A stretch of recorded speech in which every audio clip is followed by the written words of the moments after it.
Every couple is faced to some degree with fundamental differences in terms of beliefs and values. Successful couples are able to respectfully negotiate, compromise on, or resolve difficult issues that they're faced with. Many couples, however, are unable to work past major differences despite their best efforts. Others attend to differences in a very mindful way, yet for a range of reasons may decide that they're too great to overcome.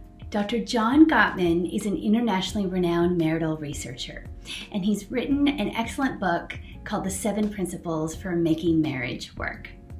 This is a book that I often recommend even to couples who aren't married or cohabitating because it's got such amazing principles. And in this book, Dr. Gottman defines issues that lead to relationship conflict as falling into one of 2 categories: solvable issues or perpetual issues.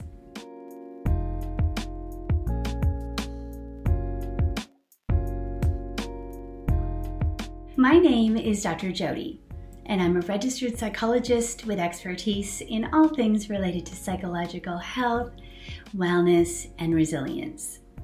I'm also the CEO and founder of myworkplacehealth.com, and I'm a national expert in psychological health and safety in the workplace. In this video, I'll be talking about perpetual issues and how to maintain relationships where there are some fundamental differences in terms of beliefs or values around dietary preferences and choices, as perpetual issues don't always have to be deal breakers. When we're faced with challenges or differences in a relationship, the first task we have is to identify whether or not the differences comprise perpetual or solvable issues.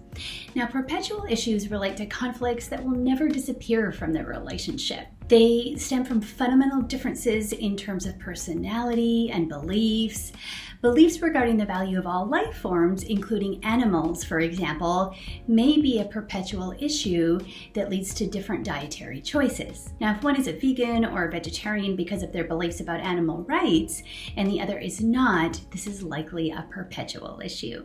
Solvable issues, on the other hand, are logistical or practical concerns that have workable solutions around them. The manner in which a couple handles grocery shopping and meal preparation, for example, would be an example of a solvable issue. Now, if one person is a vegan or vegetarian because they think it's healthier, and there aren't any other underlying values driver to that decision, this is likely a solvable issue. Now, every relationship has perpetual issues, so the make or break factor is not whether an issue is perpetual or solvable, but rather how the solvable ones are worked out and how the perpetual ones are managed and ultimately accepted by each partner. So how do we maintain relationships when there are core differences in dietary preference and choice? First, have a candid discussion with your partner regarding the differences, as well as the associated underlying values that each of you hold that drive your differences. Approach the conversation from a spirit of understanding the other's perspective,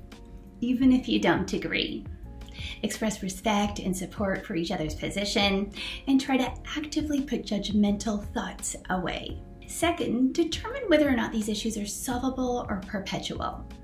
Though, as stated previously, even if they are perpetual issues, does not mean that the relationship can't be successful. It's ultimately a decision for each respective partner to make to determine if the perpetual issue falls in the category of deal breaker or not. Third, if issues are being identified as being perpetual yet not a deal breaker, both individuals need to find ways to accept their beliefs are different and not directly or inadvertently hope that the other will change these fundamental beliefs. Differences need to be approached with a healthy humor, and both parties have to make an active choice to not allow this difference to taint the relationship. Both individuals would need to agree that neither will force their respective beliefs on the other, nor will they expect the other to change their beliefs over time. Fourth and finally, focus on the other elements of the relationship and each other that you love, care for, and respect. Thank you so much for watching, and I hope you found this video helpful. I'd love it if you took a moment to hit the like button, subscribe to our channel, and follow us on social media for more helpful tips.